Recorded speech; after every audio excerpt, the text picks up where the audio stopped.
Good morning everyone, welcome back to the aspirants channel. और आज हम लोग बात करने वाले हैं बहुत ही इंटरेस्टिंग टॉपिक है, कॉम्प्लेक्स टॉपिक भी है जहाँ तक मेरे को समझ में आता है। GST, goods and services tax. तो गुड्स एंड सर्विसेज टैक्स के बारे में जितनी भी कोशिश करी जाए समझने के लिए उतना कम होता है। एंड आई थिंक कि इसको समझने के लिए आपको इसमें बहुत सारे ग्राफ्स का यूज़ करना होता है। तो मैंने यहाँ पे जो रेफरेंस ली है वो है मृणाल सर की जो हैंडआउट है उसका यूज़ करने की कोशिश करी है।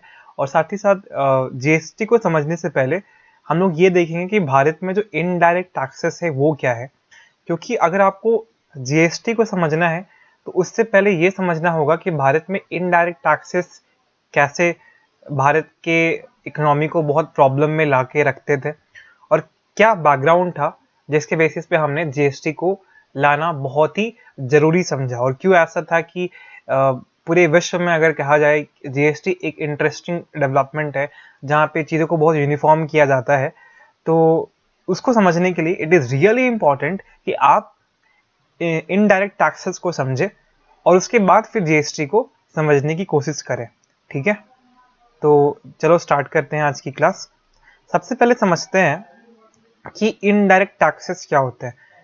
देखो, इनडायरेक्ट टैक्सेस मैंने लास्ट की क्लास में भी समझाने की कोशिश करी थी, जहाँ पे आप टैक्स डायरेक्टली आप फाइल नहीं कर रहे हो या पेमेंट नहीं कर रहे हो, लेकिन रोजमर्रा की जिंदगी में आप जब भी कोई सामान खरीदते होगे तो वहाँ पे आप मतलब फॉर श्योर आप देखा करते होगे कि जहाँ पे एमआरपी लिखा होता है वहाँ पे लिखा होता है इंक्लूसिव ऑफ ऑल टैक्सेस। तो अल्टीमेटली आप उस गुड्स को जब खरीदते हैं तो उसको जो प्राइस पे कर रहे हो उस प्राइस में एक टैक्स इंक्लूडेड है ना। तो आप डायरेक्टली नहीं इनडायरेक्टली पेमेंट कर रहे हैं, क्योंकि वो टैक्स पे कौन कर रहा है। जैसे मान लो अगर एक लक्स की साबुन है, ठीक है, और उसका दाम अगर 15 रुपए है, इसका मतलब है कि उसका एक्चुअल में दाम शायद 10 रुपए होगा, उसमें 5% का टैक्स लगा, 5 रुपये टैक्स लगा होगा। ये हम लोग बस मान रहे हैं, एज्यूम कर रहे हैं। तो ऐसा क्यों हुआ कि इसका जो दाम 10 रुपए था और 5 रुपए इसने हमसे ले लिया? क्योंकि अल्टीमेटली ये टैक्स है ना, ये मैन्युफैक्चरर को पे करना होता है। मैन्युफैक्चरर जो होता है उसे भी टैक्स पे करना है ना। जब वो मैन्युफैक्चरिंग करेगा किसी भी चीज की तो उसको उस पर टैक्स पेमेंट करना है। तो जब वो टैक्स पे करेगा तो अल्टीमेटली उसका बर्डन उस पर आ जाएगा। तो वो क्या करता है, इस बर्डन को शिफ्ट कर देता है। वो बोलता है कि मैं क्यों पे करूं, बर्डन को शिफ्ट कर देता है। कहाँ शिफ्ट कर देता है? कस्टमर पे शिफ्ट कर देता है। कैसे कस्टमर पे शिफ्ट कर देता है?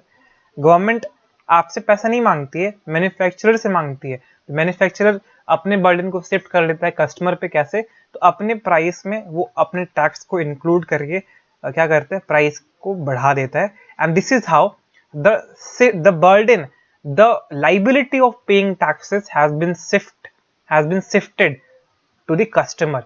तो जहां पे आपके बर्डन को शिफ्ट कर दिया जाए, ऐसे टैक्सेस को हम लोग बोलते हैं इनडायरेक्ट टैक्सेस। ठीक है, समझ में आ रहा है? चलो, अब ऐसे ही बहुत सारे टैक्सेस के टाइप है। जैसे मान लो कि अगर कोई मैन्युफैक्चरर है या फिर कोई ऐसे ट्रेडर है जो किसी चीज को इंपोर्ट करते हैं, एक्सपोर्ट करते हैं, तो उसमें भी कोई टैक्स लगेगा। वो भी अल्टीमेटली जब वो चीज लाएंगे तो भारत में या फिर विश्व में कहीं भी बेचेंगे तो प्राइस बढ़ा के बेचेंगे, यानी कि अगेन यहाँ पे बर्डन का शिफ्टिंग हुआ। तो कस्टम ड्यूटी जो इंपोर्ट और एक्सपोर्ट पे लगता है टैक्स, उसे हम कस्टम ड्यूटी कहते हैं।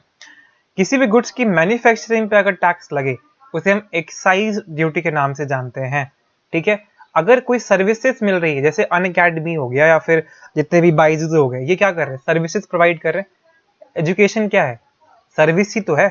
तो वो जब सर्विस देंगे और उस पर जब टैक्स लगता है उसे सर्विस टैक्स के नाम से जानते हैं। ठीक है, वैल्यू एडेड टैक्स, जीएसटी, ये ही हमें पढ़ना है और this is the centre of discussion आज की इस क्लास का।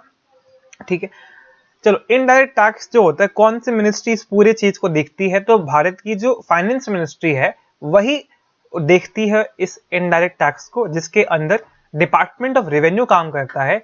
और साथ ही साथ उसी डिपार्टमेंट ऑफ रेवेन्यू के अंदर एक बोर्ड है, central board of indirect tax and custom. क्या है? Central board of indirect tax and custom. पहले ये इस बोर्ड का नाम था central board of excise and custom. Not necessary to remember, just I am giving कि कौन से चीजें इन्वॉल्व है। ये इनडायरेक्ट टैक्स की एक मोटा मोटी कहानी में समझ में आती है। अब इनडायरेक्ट टैक्सेस के टाइप्स होते हैं, जैसे हमने लास्ट की क्लास में भी देखा था, एड वैलोरम टैक्स और दूसरा है specific tax per unit. Ad valorem tax का मतलब क्या है? जब आपके गुड्स के वैल्यू पे टैक्स लगाया जाए। समझ में आ रहा है? अगर जैसे मान लो कि हमने बोला एक चीज हमने कहीं से बाहर से मंगाई, ठीक है, और उसका दाम था 100 रुपये, और हमने उसके वैल्यू पे टैक्स लगा दिया 35%। फिर हमने बोला कि हम 35% टैक्स ही लगाएंगे, आपका जो वैल्यू हो वो कोई भी हो उससे हमें फर्क नहीं पड़ता है। अगर इसका दाम 1000 रुपये हो जाएगा तो अगर हम इस पर टैक्स लगा रहे 35%, तो ये 350 का टैक्स हो गया। यानी कि बेसिकली एड वैलोरम टैक्स जो है वो किसी भी गुड्स की मार्केट वैल्यू पे लगता है, लेकिन जो स्पेसिफिक टैक्स पर यूनिट है ये लगता है कि आप कितना क्वांटिटी मंगा रहे हो कहीं से। जैसे मान लो कि आपने 100 क्वांटिटी मंगाई, हमने बोला कि हम हर 100 क्वांटिटी पे 20 रुपया टैक्स लेंगे। तो अगर आप मान लो 1000 क्वांटिटी मंगाओगे, तो अगर देखा जाए 1000 आपने क्वांटिटी खरीदी है, तो यानी कि 100 पे 20 टैक्स लग रहा है, टोटल 20 रुपए का टैक्स लग गया, तो इंटू 10 कर दो, आपका 200 रुपये टैक्स लग गया। जहां पे आपके हमें कोई फर्क नहीं पड़ता है इन 100 जो आपने चीज मंगाई है उसका मार्केट वैल्यू क्या है, तो उसे हम स्पेसिफिक टैक्स पर यूनिट के नाम से जानते हैं। अब एड वैलोरम टैक्स जो होता है ना वो थोड़ा सा इजी है, क्योंकि आपने क्या करना है कि उस गुड्स के या सर्विसेज की जो मार्केट वैल्यू है एक बार लगानी है, उसके बाद उसके वैल्यू पे आपको टैक्स लगा देना है। लेकिन यहाँ पे क्या है कि यू हैव टू मॉनिटर कि कितना एग्जैक्टली अमाउंट बेचा जा रहा है, कितना खरीदा जा रहा है, ठीक है, और जिसके चलते आप इंस्पेक्शन कराओगे। You will involve the bureaucracy, you will involve intermediary, and believe me, जहां कहीं पे भी जहां पे भी फेस टू फेस इंटरेक्शन होगा ना, वहां पे चांसेस ऑफ करप्शन हाई हो जाते हैं। तो ये एक बड़ा प्रॉब्लम है कि जब भी स्पेसिफिक टैक्स लगाए जाएंगे तो वहां से एडमिनिस्ट्रेशन उसकी मुश्किल हो सकती है, और that can have a multiple and unwanted impact, जिसके चलते आपकी इकोनॉमी को स्लगिश भी बन सकती है।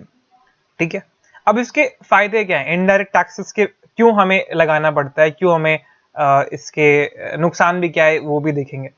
देखिए, सबसे पहले तो इसका एक वाइडर बेस है।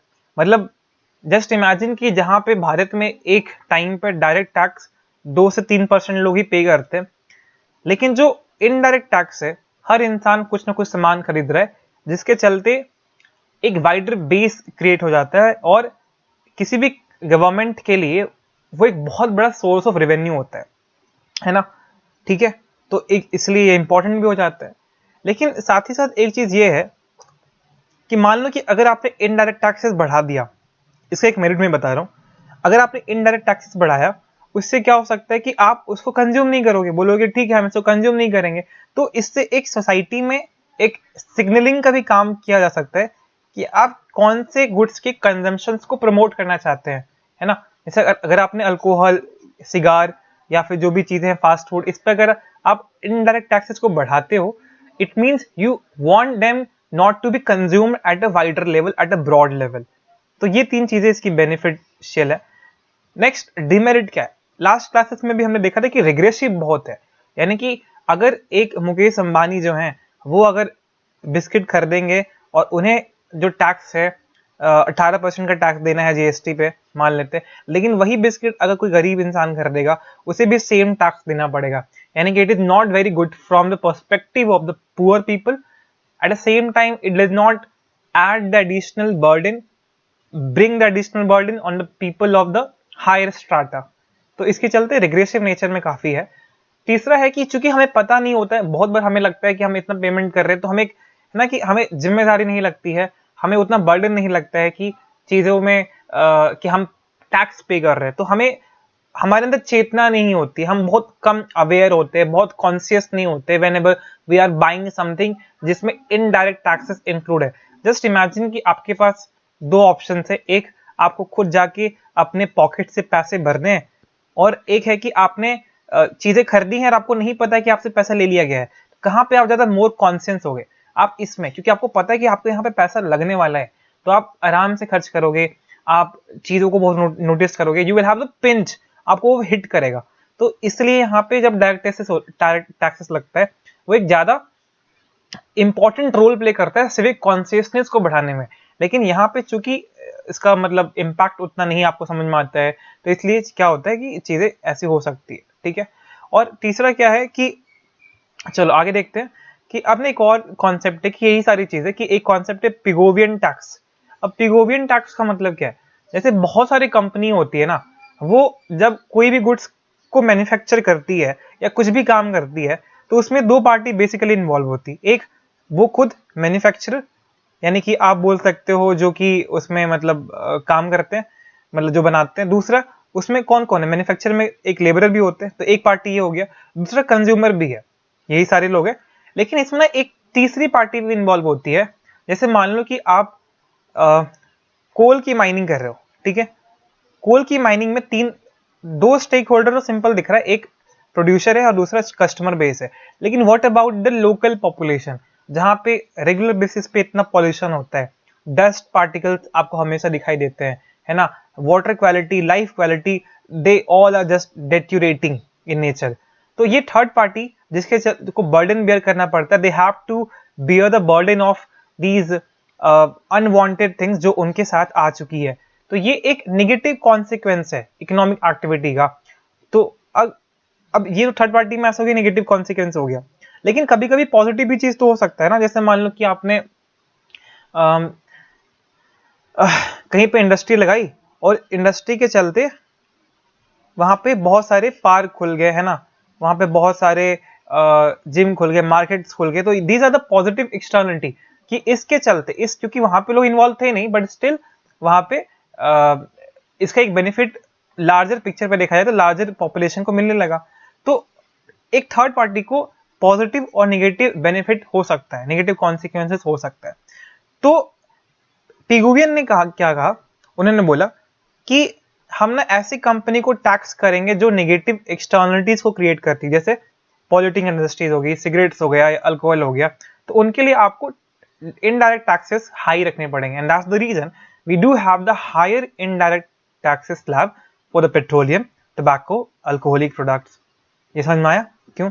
लेकिन साथ ही साथ हम उन सारी चीजों को कम टैक्स करेंगे जहां पे पॉजिटिव एक्सटर्नलिटी है। जैसे अगर आप सोलर एनर्जी बना रहे हो, तो उससे उस लोकल पॉपुलेशन को एक तो एम्प्लॉयमेंट जनरेशन हो गया, दूसरा एक स्वच्छ चीजें मिल गई, मतलब क्लीन वहां पे एनवायरनमेंट क्रिएट हो रहा है, ठीक है। तो ये सारी चीजें हैं। ओके, अब आते हैं cess and surcharge. Cess and surcharge का मतलब क्या है? देखो, सरचार्ज का मतलब होता है कि टैक्स ऑन टैक्स। अगर मान लो कि हमने बोला एक गुड है, पार्ले जी बिस्किट है, इस पे हमने 10% टैक्स लगाया, इसका प्राइस था 100 रुपये, हमने बोला इसका 10% टैक्स लगाया, यानी कि क्या हो गया, ये 10 रुपीज हो गया, ठीक, इसका जो टैक्स हो गया। लेकिन सरचार्ज क्या होता है? Tax on tax. तो अगर सरचार्ज हमने बोला है कि हमने 10% सरचार्ज भी लगाया है, यानी कि ये जो 10 रुपये टैक्स आया है ना, उस पर हम इसका 10% निकालेंगे, तो यानी कि एक। तो टोटल टैक्स कितना हो गया?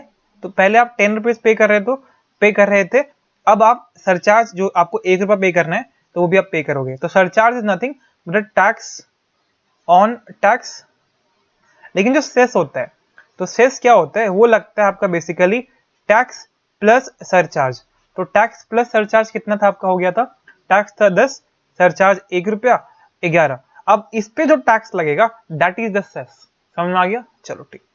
अब ये जनरली क्यों लगाए जाते हैं? तो जो जो ये होता है सेस जो होते हैं, उनका एक स्पेसिफिक पर्पस होता है। जैसे सॉरी, जैसे आपने कोई मेडिकल डिवाइस कर दी, भारत में बेसिकली हेल्थ सेस है, agricultural and infrastructure development cess है, फिर हमारे पास रूरल इंफ्रास्ट्रक्चर डेवलपमेंट सेस है। तो काफी सारे सेस है जिसका मेन कुछ ऑब्जेक्टिव रहता है, ठीक है। फिर हमारे पास हेल्थ एंड एजुकेशन सेस भी है, जब हम इंपोर्ट करते हैं किसी चीज को, तो उनका एक अपना अपना मकसद है। इस पर अब डिटेल में नहीं जानेंगे, लेकिन इतना जान लीजिए कि हमारे पास है, जैसे हम लोग पेट्रोल में जो एक्साइज ड्यूटी लगाते हैं, उसमें भी एक सेस लगाया जाता है। कितना? Agricultural infrastructure and development cess petrol की एक्साइज ड्यूटी पे हम लोग लगाते हैं। फिर हम लोग जो मेडिकल डिवाइस खरीदते हैं, जो इंपोर्ट किया जाता है, उस पर भी 5% का हेल्थ सेस लगाया जाता है, ठीक है। ओके, अब यही रीजन है, ये जो सेस लगता है जैसे पेट्रोल और जो डीजल है ना, उसके प्राइसेस भारत में इतने महंगे क्यों हैं, इतने ज्यादा क्यों हैं? देखो पेट्रोल अगर आप इंपोर्ट करोगे, ठीक है, तो जब आप इंपोर्ट करोगे तो हमने बोला कि, एक मिनट, हाँ, तो हमने बोला कि हमें तो कुछ कस्टम ड्यूटी लगाना पड़ेगा, उसके पे कस्टम ड्यूटी लगा दिया हमने, ठीक है, तो वो 1.4 का हमने बेसिकली एक टैक्स लगाया। फिर हमने बोला कि चूंकि पेट्रोल पे हम लोग सेस भी लगाते हैं, कौन सा cess? Agricultural infrastructure and development cess, और साथ ही साथ रोड इंफ्रास्ट्रक्चर सेस लगाते हैं। तो इसका बेस टैक्स हमने इतना लगाया, हमने फिर इतना सेस लगा दिया, इतना हमने agricultural infrastructure and development cess लगा दिया, और अभी नहीं, स्टेट के अपने वैट लगते हैं, वैल्यू एडेड टैक्स लगते हैं। तो अगर देखा जाए तो भारत में जो टैक्स लगता है बेस प्राइस पे, यानी कि जो पेट्रोल के प्राइसेस में, वो टैक्स टोटल 135%, 140% के आसपास हो जाता है ना। जस्ट इमेजिन अगर वो 100 रुपए की चीज है तो वो आपको 235 रुपए के आसपास पड़ने वाली है। तो because of the involvement of so money of taxes, the prices of the petrol and diesel R India is quite high. अब यही चीज है, अब इससे क्या है कि इससे एक समझ में आ रहा है कि ये रेवेन्यू का बहुत बड़ा सोर्स है किसी भी स्टेट गवर्नमेंट के लिए।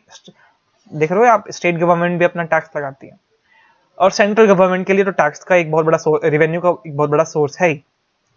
तो अगर ये एक डिस्कशन भी रहा कि क्यों हम पेट्रोल डीजल को अभी भी जीएसटी के स्लैब से बाहर रखते हैं, क्यों? क्योंकि जीएसटी का जो सबसे हाईएस्ट स्लैब भी है वो है 28%। अगर हम 28% टैक्स लगाएं इस पेट्रोल में, कहाँ 135% का टैक्स लग रहा है, जस्ट इमेजिन कि कितना बड़ा लॉस ऑफ रेवेन्यू हो सकता है सेंटर और स्टेट गवर्नमेंट के लिए। एस्टिमेटेड फिगर है कि 4 से 5 लाख करोड़ का जो पेट्रोल और डीजल टैक्स है वो जीएसटी पे लगाने से लॉस हो सकता है सेंट्रल गवर्नमेंट के लिए और स्टेट गवर्नमेंट के लिए। तो until and unless these governments are not willing to give up their amount of the revenue, I don't think कि यहाँ पे चीजें होने वाली हैं, है ना। तो इसलिए पेट्रोल डीजल के चीप प्राइसेस पॉसिबल नहीं है, क्योंकि गवर्नमेंट के लिए, गवर्नमेंट नहीं करना चाहती इनके रेवेन्यू में बहुत बड़ा, क्योंकि अब उनको रेवड़ी भी देनी है ना, रेवड़ी भी देना है, फ्री में राशन भी देना है, फ्री में अपना इलेक्शन भी जीतना है, तो कहाँ से आएगा पैसा? यहाँ से तो आएगा पैसा, अब यहाँ से कैसे लॉस कर सकते हैं? ठीक है, समझ में आ गया? चलो ओके।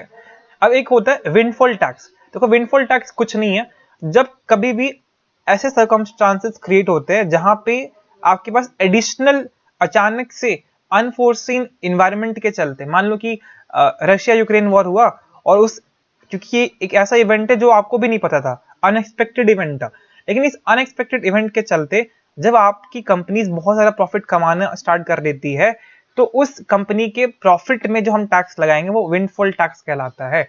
विंडफॉल का मतलब क्या है? अनएक्सपेक्टेड सर्कमस्टांसेस में लगाए गए प्रॉफिट पे टैक्स को हम लोग विंडफॉल टैक्स कहते हैं।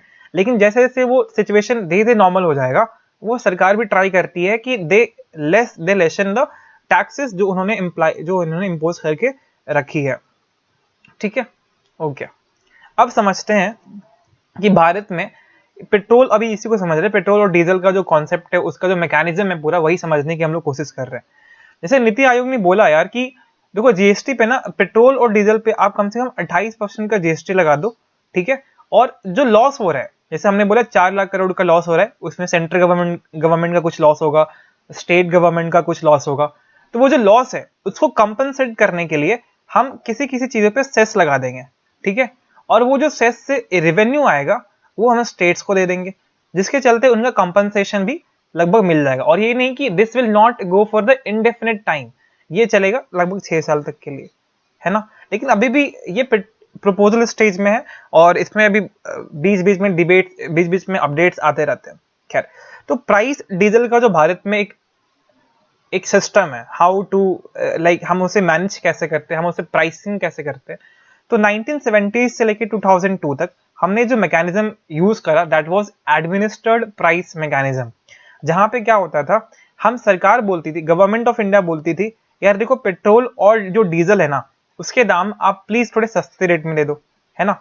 और जो लॉस होगा, क्योंकि हमें पता है कि आप जब सस्ते रेट में दोगे मार्केट वैल्यू के मुकाबले, तो आपको लॉस होगा, तो उस लॉस को कंपनसेट करने के लिए हम आपको एक काम करेंगे, हम आपको बॉन्ड शेयर कर देंगे, एक बॉन्ड इशू कर देंगे, उस बॉन्ड में आप प्रिंसिपल प्लस इंटरेस्ट अमाउंट कमाते रहिएगा हमसे, वो हम आपको लगभग 20 साल तक देते रहेंगे। समझ में आ रहा है? और 2002 से लेकिन ये जो पूरा प्रोसेस था ना, क्योंकि जब भारत सरकार उनको सब्सिडी दे रही है, बॉन्ड इशू कर रही है, तो it is definitely going to like bring the additional burden on the government of India on the part of the financial responsibility, financial prudency. ठीक है, तो अब 2002 से लेकिन सरकार ने डिसीजन लिया कि हम भी एक काम करते, ये जो हमने कंट्रोल करके रखा है ना फ्यूल की प्राइसेस को, उसको भी कम करने की कोशिश करते हैं, जिसके चलते हमारा क्या होगा, हमारी भी सब्सिडी की जो बर्डन है वो कम हो जाएगी। तो अभी जो भारत में सिस्टम लॉन्च किया गया है या फिर जो यूज किया जाता है वो है dynamic fuel pricing system. It is dynamic fuel pricing system, जहां पे हम लोग क्या करते हैं, सिंपल सी बात है, हम लोग मार्केट बेस्ड रेट पे फ्यूल की जो प्राइसेस है वो छोड़ दी है ना। अब उतना हमें देखना नहीं कैसे काम करता है, बस इतना जानना है कि गवर्नमेंट जो है वो मार्केट बेस्ड रेट पे ही सारी चीजें करती है। बट स्टिल जब मार्केट बेस्ड रेट है पेट्रोल का और डीजल का, तो इन केस अगर पेट्रोल के प्राइसेस मार्केट इंटरनेशनल मार्केट में कम होते हैं, तो why don't we see the decrease in the prices of the petrol in this country? Simple C reason है कि government does not want to reduce the opportunity to tax and to earn the money from taxing the government by taxing the petrol, sorry। तो इसलिए simple सा बात है, ठीक है, okay. जैसे मैंने समझा दिया आपको ये वाली कहानी की कैसे वो चीज की जाती थी, है ना, ठीक है।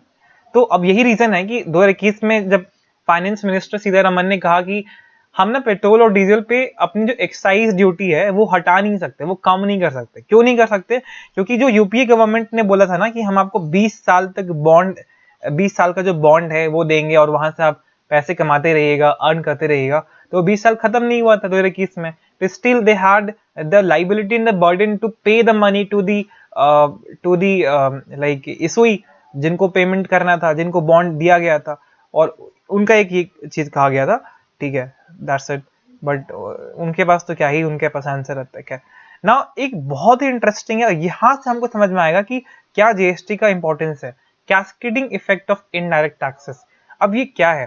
कैस्केडिंग का मतलब होता है जब चीजें लगातार अपने मतलब ऐसे स्पाइरल का फॉर्म ले लेती है, वो 1 से 2, 2 से 3, 3 से 4 जो बर्डन होता है ना वो एक्सेस अमाउंट में बढ़ जाता है, उसको हम बोलते हैं इनडायरेक्ट टैक्सेस का कैस्केडिंग इफेक्ट। जैसे मान लो क्या हुआ कि इसको ना बहुत यहां पे समझते हैं कि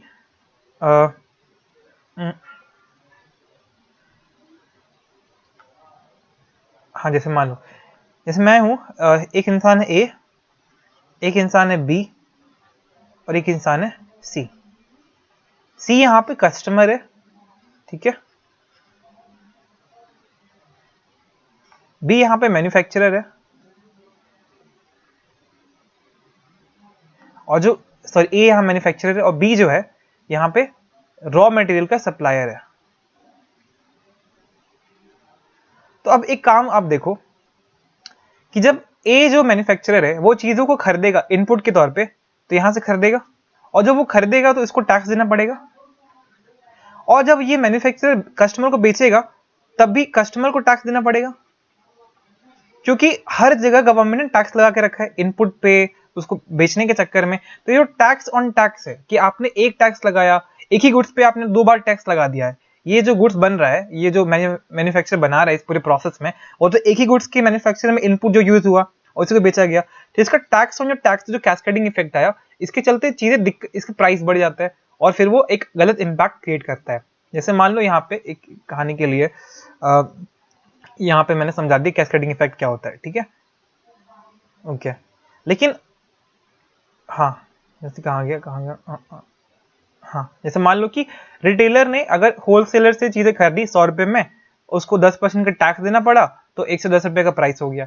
अब वही रिटेलर जो है कस्टमर को अपना बेचेगा 10 रुपए प्रॉफिट के साथ, तो 110 रुपया था, उसमें 10 रुपए प्रॉफिट, और फिर टैक्स जो लग रहा है 10% का किस पे, तो इस पे लगेगा टैक्स 12, तो उसको टैक्स देना पड़ गया 132। तो टोटल कितना पेमेंट हो गया? 132। यानी कि अगर इस 132 को तोड़ा जाए तो 100 रुपए उसका ओरिजिनल दाम था, 10 रुपए टैक्स दिया रिटेलर ने होलसेलर को, 10 रुपए का मार्जिन रखा, और 11 रुपए टैक्स दिया कस्टमर ने, क्योंकि इसका एक्चुअल में दाम कितना था? 110 रुपया था, ठीक है, इसका 10% कितना होता है? 11। तो ये जो 1 रुपए एक्स्ट्रा आ रहा है वो क्या है? वो additional amount of additional burden आ गया। ये 1 रुपए जो आपने बढ़ाया है वो क्यों हुआ? क्योंकि आपने टैक्स पर टैक्स लगा दिया, ठीक है। तो ये चीज़ अच्छी नहीं है। इसीलिए इस चीज़ को अवॉइड करने के लिए, ये जो इम्पैक्ट हो रहा है इस चीज़ को खत्म करने के लिए बहुत सारे क्या करते हैं, बायर्स जो होते हैं और सेलर्स जो होते हैं वो ट्रांजेक्शन कर लेते हैं बिल के बिना, जिसके चलते टैक्स को कम कर दिया जाए उनके। अब ये टैक्स के लाइबिलिटी को तो कम कर देंगे, लेकिन जिसके चलते क्या होगा, गवर्नमेंट की जो रेवेन्यू कलेक्शन है वो काफी कम हो जाएगी। रेवेन्यू कलेक्शन कम तो फिस्कल डिफिसिट ज्यादा बढ़ जाएगा, और फिस्कल डिफिसिट बढ़ेगा तो आपको पता है कि black money in all this will all come into the picture. अब इसको अगर सॉल्व करना है तो चूंकि उस मैन्युफैक्चरर ने एक तो इनपुट में भी यहाँ पे भी टैक्स दिया है और यहाँ पे इनको टैक्स भी मिला है ना। तो अगर ऐसा सिस्टम हो कि जो इनपुट में टैक्स दे रहे हैं और जो उनको टैक्स मिल रहा है कस्टमर से, ऐसा कोई सिस्टम दे दिया जाए, इंसेंटिव दे दिया जाए कि हम आपको कैश बैक दे देंगे अगर आपने 2 जगह टैक्स पेमेंट किया है, या फिर आपको टैक्स, मान लो कि आपने इनपुट में ज्यादा टैक्स दिया और यहाँ से टैक्स कम आया है, तो आपको हम कैशबैक दे देंगे कि आपके पास टैक्स वाला सिस्टम थोड़ा स्मूथ हो जाए। तो उस कैशबैक, उस रिवॉर्ड पॉइंट को एक और नाम से जानते हैं आज के भारत में इस टैक्स स्ट्रक्चर कॉन्सेप्ट में, इनपुट टैक्स क्रेडिट मैकेनिज्म। यहाँ पे क्या बेसिकली आपको कैशबैक मिल जाता है अगर आपने एक्स्ट्रा टैक्स पेमेंट करी है, ठीक है। चलो अब आता है इनडायरेक्ट टैक्सेस में कैसे रिफॉर्म्स हुए। सबसे पहले 1944 में सेंट्रल एक्साइज एक्ट आया, 1956 में सेंट्रल सेल टैक्स एक्ट आया, 1962 में कस्टम्स एक्ट आता है, और 1986 में हमारे पास आता है कहाँ गया, एक मिनट, यस, हमारे पास एक modified value added tax system आया जो कि एलकेजे कमेटी के रिकमेंडेशंस पे आया था। अब ये क्या है, इस modified value added tax system ने भारत में पहली बार ये जो हमने बोला ना कैशबैक वाला सिस्टम, जिसको हमने इनपुट टैक्स क्रेडिट मैकेनिज्म के नाम से जाना, इसको लॉन्च किया, ठीक है। फिर भारत में 1994 में पहली बार सर्विस टैक्स लॉन्च किया जाता, अब ये नहीं है, मनमोहन सिंह की सरकार ने, मनमोहन सिंह जब फाइनेंस मिनिस्टर थे तब इन्होंने करा, ठीक है। और अभी जो सबसे मतलब fast forward to this 2017 year, जब पहली बार भारत में 2017 में goods and service tax launch किया जाता है और भारत में ये इफेक्टिव हो जाता है, ठीक है। तो हम लोग इसको और डिटेल में समझने की कोशिश करते हैं, जीएसटी के बारे में समझने की कोशिश करेंगे। खैर अभी हम सोचते हैं कि जीएसटी को रहने देते हैं, नेक्स्ट क्लास में जीएसटी को और डिटेल में समझेंगे। यहाँ पे पूरी कहानी थी इनडायरेक्ट टैक्सेस के बारे में। आई होप कि आपको चीजें समझ में आई होंगी, और अगर आई हैं तो प्लीज यार थोड़ा सा मतलब देख लो, आपका ही चैनल है, जैसा आपको ठीक लगे। खैर थैंक यू सो मच। सो मिलते हैं नेक्स्ट क्लास में, ठीक है। This is Nikhil Dubey signing off.